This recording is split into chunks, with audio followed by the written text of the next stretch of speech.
بسم اللہ الرحمن الرحیم۔ آج انشاءاللہ العزیز 24ویں شب ہے نماز تراویح کی، اور اس میں 27واں پارہ تقریباً آدھا پارہ اور 28واں بھی تقریباً آدھا پارہ تلاوت کیا جائے گا۔ اس پارے میں جو مضامین ہیں مختصراً ان کا تذکرہ کیا جاتا ہے۔ ایک تو سورہ الرحمن ہے جو اپنے ادائیگی کے اعتبار سے قرآن پاک کی سب سے خوبصورت ترین صورت ہے۔ حسن صوت بھی کہا جاتا ہے، حسن صوت کے اعتبار سے اور ادائیگی کے اعتبار سے، اسی لیے اس کو عروس القرآن کہا جاتا ہے، قرآن کی دلہن۔ اللہ تعالیٰ نے اس سورہ مبارکہ میں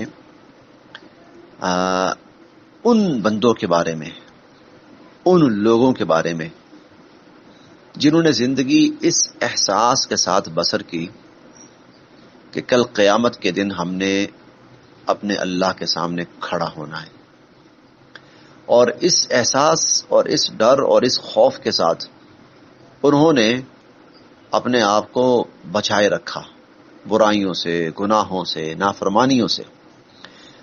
ان کی زندگی گزری اس احساس اور اس خوف کے ساتھ کہ اپنے رب کے سامنے کھڑا ہونا ہے۔ ان کے بارے میں اللہ تعالیٰ فرماتے ہیں کہ ان کے لیے ایک نہیں بلکہ 2 جنتیں ہیں۔ وَلِمَنْ خَافَ مَقَامَ رَبِّهِ جنتان، اور جو شخص اپنے رب کے سامنے کھڑے ہونے سے ڈرا اس کے لیے 2 جنتیں ہیں۔ پھر اللہ تعالیٰ نے ان جنتوں کی صفات بیان فرمائی، ایسی ہیں، وہاں یہ نعمتیں ہیں، یہ ہیں۔ وہ نعمتیں چاہے مکانات اور محلات کے اعتبار سے ہیں، وہ نعمتیں چاہے پھلوں اور میوجات کے اعتبار سے ہیں، وہ نعمتیں چاہے اور مختلف طرح کے حسن و جمال کے اعتبار سے ہیں، وہ بیان فرما کے پھر کہا کہ صرف یہی 2 جنتیں نہیں ہوں گی ان کے لیے، بلکہ وَمِن دُونِهِمَا جنتان، اس کے علاوہ ان کے لیے 2 جنتیں اور بھی ہوں گی۔ اللہ اکبر۔ پھر ان کی صفات بیان فرمائی کہ ان میں کیا کیا نعمتیں ہوں گی، کس کس درجے کی۔ تو گویا جو شخص اس احساس کے ساتھ زندگی بسر کرتا ہے کل میں نے قیامت کے روز اپنے رب کے سامنے کھڑا ہونا ہے اور جواب دہی کرنی ہے، مجھ سے جواب دہی ہوگی اور میں جواب دہ ہوں اللہ کے سامنے، تو اللہ پاک اس کو قیامت کے دن یہ انعام عطا فرمائیں گے کہ اس کے لیے 1 نہیں، 2 نہیں، 3 نہیں بلکہ 4 جنتیں اللہ اس کو عطا فرمائیں گے۔ اس کے بعد آگے سورہ الواقعہ ہے، اور سورہ الواقعہ قیامت کا نام ہے۔ اذا وقعت الواقعہ، جب وہ واقع ہونے والی واقع ہو جائے گی یعنی قیامت، تو اس دن تمام انسان وہ 3 حصوں میں تقسیم کر دیے جائیں گے۔ انسانیت کو کیٹیگرائز کر دیا جائے گا 3 کیٹیگریز میں۔ وَكُنْتُمْ أَزْوَاجًا ثَلَاثَةً، تم 3 حصوں میں تقسیم ہو جاؤ گے۔ ایک فرمایا دائیں ہاتھ والے ہوں گے، ایک بائیں ہاتھ والے، اور ایک السابقون۔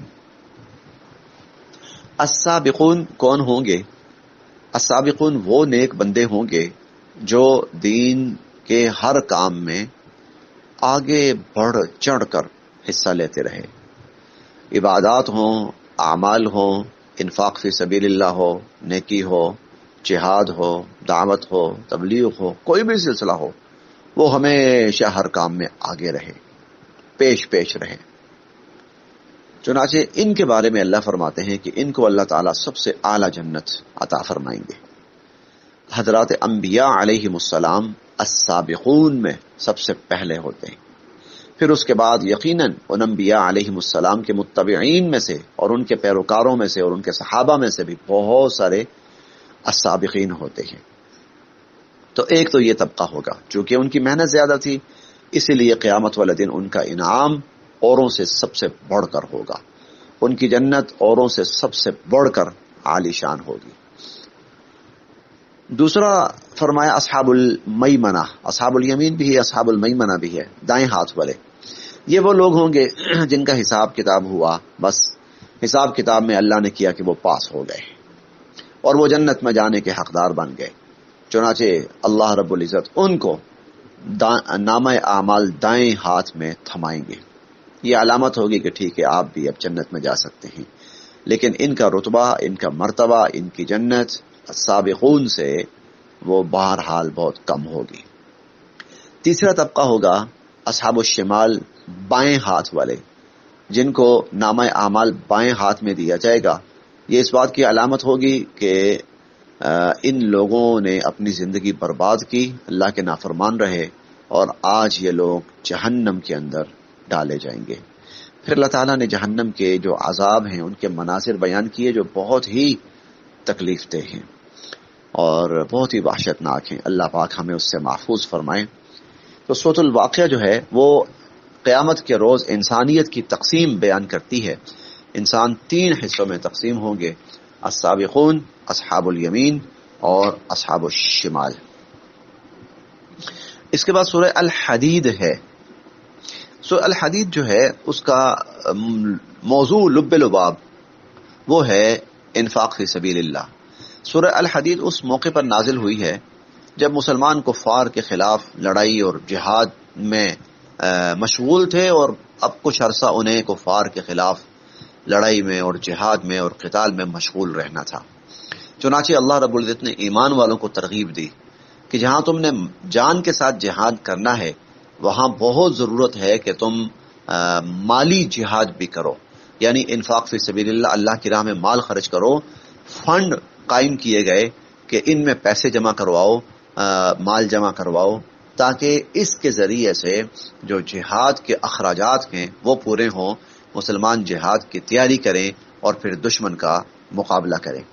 چنانچہ اللہ تعالیٰ فرماتے ہیں کہ آمنوا باللہ ورسولہ وانفقوا مما جعلکم، اللہ پر ایمان لاؤ اور اللہ کے رسول پر ایمان لاؤ، اور جو مال اللہ نے تمہیں دیا ہے نا تو اس میں سے اللہ کی راہ میں خرچ کرو۔ پھر آگے فرمایا وما لکم الا تنفقوا فی سبیل اللہ، تمہیں کیا ہوا، تم کیوں اللہ کی راہ میں مال خرچ نہیں کرتے؟ وللہ میراث السماوات والارض، آسمانوں اور زمینوں کا وارث تو اللہ ہے، یعنی تم اگر مال چھوڑ جاؤ گے تو یہ مال تو پھر اللہ کا ہے۔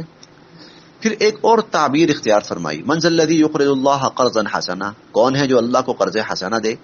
مطلب یہ تھا کہ تم یہ جو اللہ کی راہ میں مال خرچ کرو گے نا تو سمجھو اللہ کے ذمہ قرض ہے، اللہ تعالیٰ تمہیں واپس کریں گے، اور نہ صرف واپس کریں گے بلکہ فیضاعفہ لہ ولہ اجر کریم، اللہ اپنی جناب سے بڑھا چڑھا کر مال بھی واپس کریں گے اور مسلمانوں کو اس پر اجر و ثواب وہ بھی بہت زیادہ دیں گے۔ اسی طرح پھر آگے فرمایا ان المصدقین والمصدقات، یہ بھی وہی بات ہے، جو اللہ کی راہ میں مال خرچ کرنے والے ہیں وہ صدقہ اور خیرات کرنے والے ہیں۔ پھر آگے ایک اور انداز میں اس کی ترغیب دی، سابقوا الی مغفرۃ من ربکم، ارے بڑھو، سبقت لے جاؤ اللہ کی مغفرت کی طرف اور اس کی جنت کی طرف۔